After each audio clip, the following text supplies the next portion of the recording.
It takes an aligned triangle of a heart set, a mindset, and a handset to conquer the world. And today we are going to talk a little bit about the mindset. So, welcome again to another episode of the Ecological Entrepreneurship podcast. My name is Fayaz. Thanks for tuning in. Thank you also for liking, sharing, subscribing, and sharing your thoughts and comments. So, mindset. What is a mindset? Mindset is our perception of the outcome of a situation or an undertaking, something we are going to do.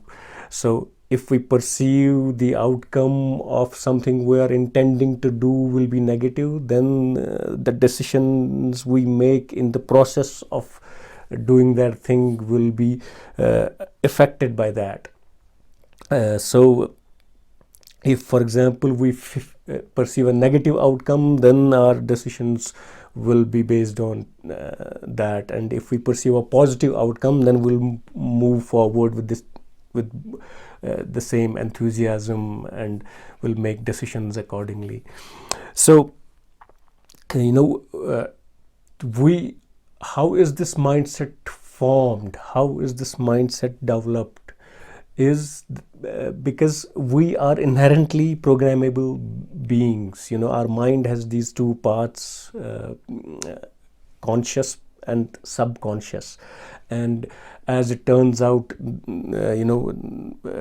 based on the latest sort of scientific discoveries in various fields, including epigenetics or neuroplasticity or quantum sciences, our life operates, more than 95% of our life operates from the subconscious, and less than 5% operates from our conscious, mind and conscious effort.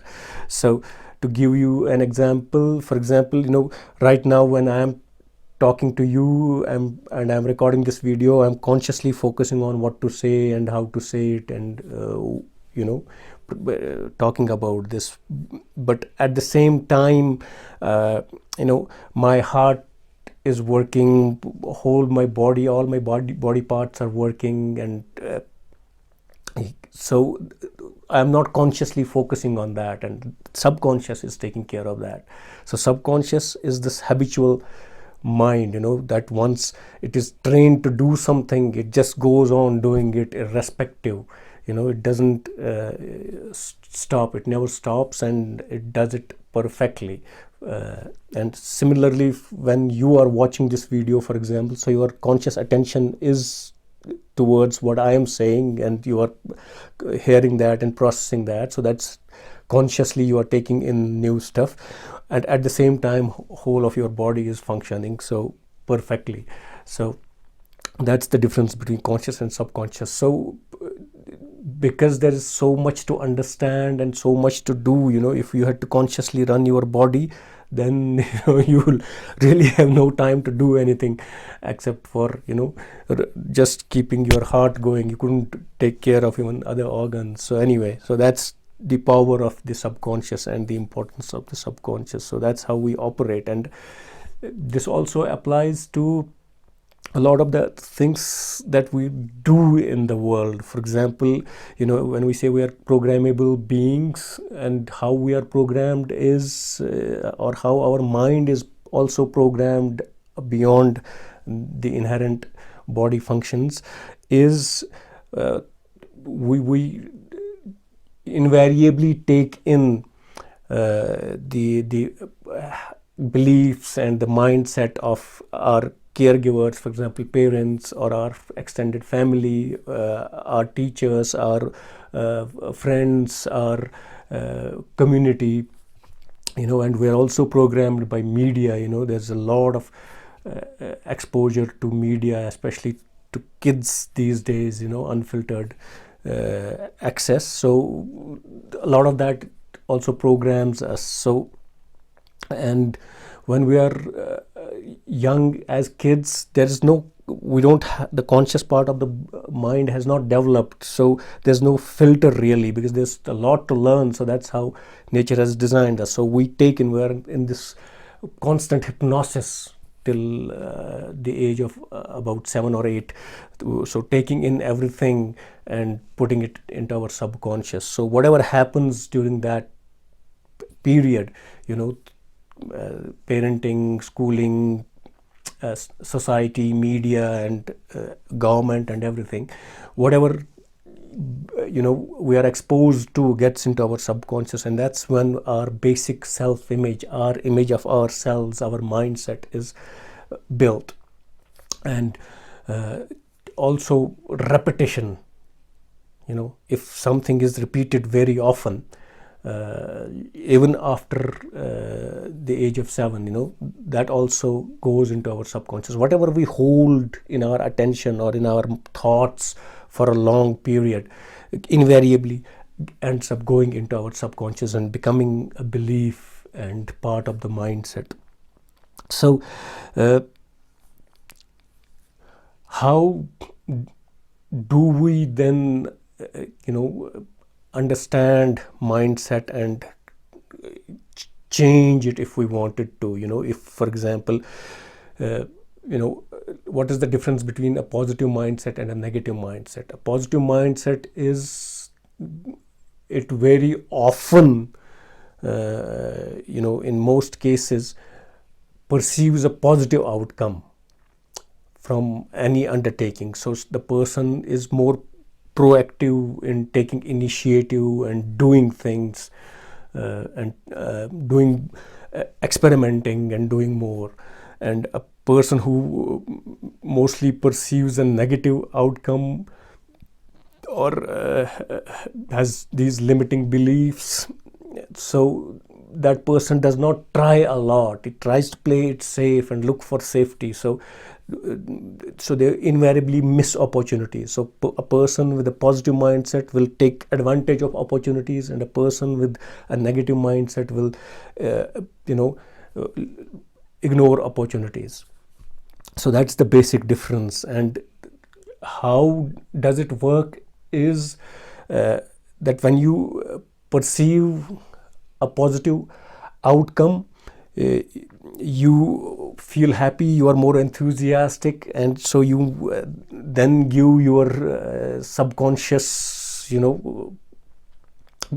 helps you propel forward by this mechanism called reticular activation system, which is, if you are enthusiastic and if your perception of the outcome is positive and you want to do it, your brain, your mind will search for evidence in support of that and give you more fuel to move forward and bring more positivity to it, and find a solution and see opportunities and find a solution and move forward and accomplish that thing.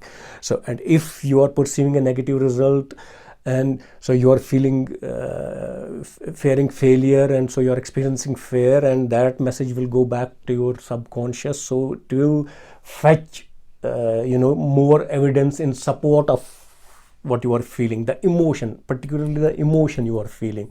So action is driven by emotion. And if your mindset is negative, for example, you perceive a negative outcome, so you feel fear, and that fear then fuels your subconscious, and your subconscious brings out more evidence in support of the fear, and you become more fearful, and you don't take any action. You want to play it safe, or you avoid, or you can go into, there are so many number of behaviors you can display, but basically you will not take action. You will lose the opportunity. And on the other hand, if you have a positive mindset, you perceive a positive outcome, you become enthusiastic, you become happy, and that again gives your subconscious the message, and the emotion pulls more evidence from your subconscious, and your subconscious supports that emotion and gives you more fuel, more positivity. You look for more opportunities. Even if you have a problem at hand, you find a solution, because every problem has a solution. It's only that you have to look at the right places. So that's how emotional intelligence is. That is what emotional intelligence is, that you deploy the right emotion to accomplish what you want to accomplish in any situation. If you know how the situation is and you can deploy the right emotion to get the desired outcome. Sometimes you might need anger also.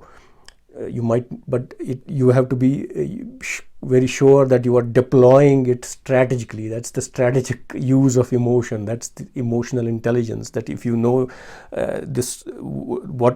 if you can assess a situation and quickly decide what emotion will get us the result and deploy that emotion and get that result. So because emotions drive action, and then the emotions drive the action, and they also give your subconscious the message to that what kind of role it needs to play. And so now, how do we change our mindset, or how do we control our mindset, and what